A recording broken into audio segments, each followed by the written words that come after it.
Bonjour et bienvenue sur Info du Continent. Nous vous rappelons que cet été, notre chaîne visite les différentes villes du continent. Toutefois, nous n'oublions pas l'actualité. Et cette semaine, l'actualité brûlante nous amène en Afrique de l'Ouest. Coup d'État au Niger, pression diplomatique, manifestation anti-française, ce qu'il faut retenir cette fin de semaine. La pression s'est accrue ce dimanche sur le nouvel homme fort proclamé du pays, le général poutiste Abdourahmane Tiani. La crise se poursuit au Niger. 5 jours après le coup d'État dans le pays, la pression s'accentue sur le nouvel homme fort proclamé du pays, le général Tiani. Les dirigeants de la communauté économique des États de l'Afrique de l'Ouest, CEDEAO, réunis ce dimanche à Abuja, ont donné un ultimatum d'une semaine pour rétablir l'ordre constitutionnel. De son côté, la France a menacé dimanche de répliquer de manière immédiate et intraitable à toute attaque contre ses ressortissants après une manifestation ayant ciblé son ambassade. Info du continent fait le point sur les éléments à retenir de cette nouvelle journée de crise. Le président élu, toujours retenu prisonnier. Le président déchu Mohamed Bazoum, élu en 2021, est séquestré depuis le 26 juillet dans sa résidence privée au palais présidentiel par sa garde rapprochée, dont le chef, le général Abdourahmane Tiani. Ce dernier s'est présenté vendredi à la télévision publique comme président du Conseil national pour la sauvegarde de la patrie, après un coup d'État qu'il a justifié par la dégradation de la situation sécuritaire dans le pays.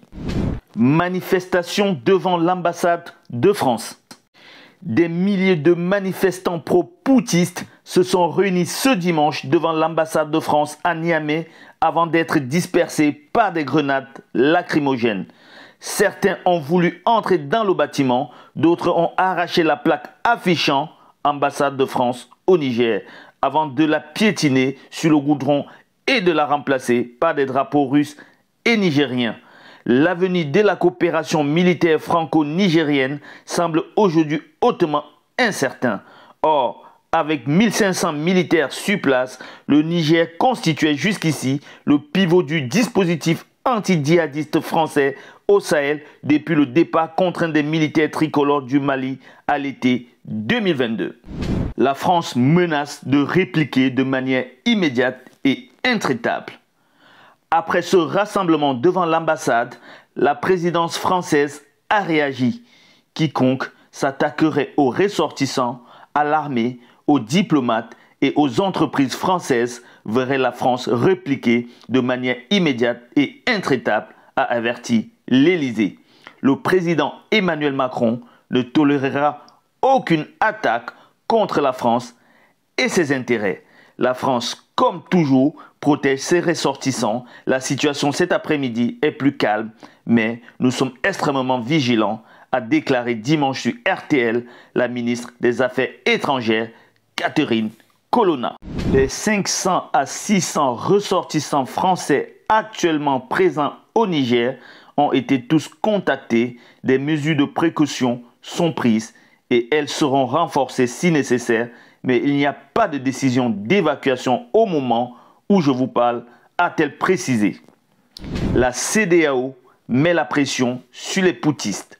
Un sommet extraordinaire de la communauté économique des États de l'Afrique de l'Ouest, dont le Niger est membre avec 14 autres pays, s'est tenu dimanche à Abuja sous l'égide du président du Nigeria, Bola Tinubu, à la tête de l'institution régionale depuis le début du mois. Les pays d'Afrique de l'Ouest ont ordonné un blocus économique du Niger, décidant la suspension immédiate de toutes les transactions commerciales et financières avec ce pays.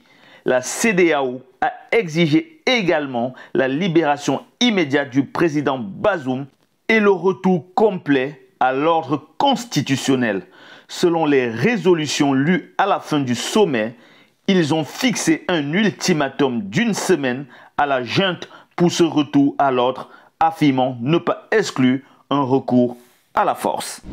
Enfin, des tentatives de médiation et appel au calme. L'ex-président nigérien Mahamadou Issoufou a annoncé dimanche qu'il entend poursuivre ses efforts pour tenter de trouver une sortie de crise négociée pour libérer Mohamed Bazoum, son successeur renversé par un coup d'État. L'ex-président a appelé également au calme et à s'abstenir de toute violence après les incidents survenus ce dimanche. Par ailleurs, le président de transition tchadien Mahamat Idriss Déby Itno est arrivé dimanche à Niamey pour voir ce qu'il peut apporter au règlement de la crise. Restez connectés sur Info du Continent pour ne rien louper de l'actualité.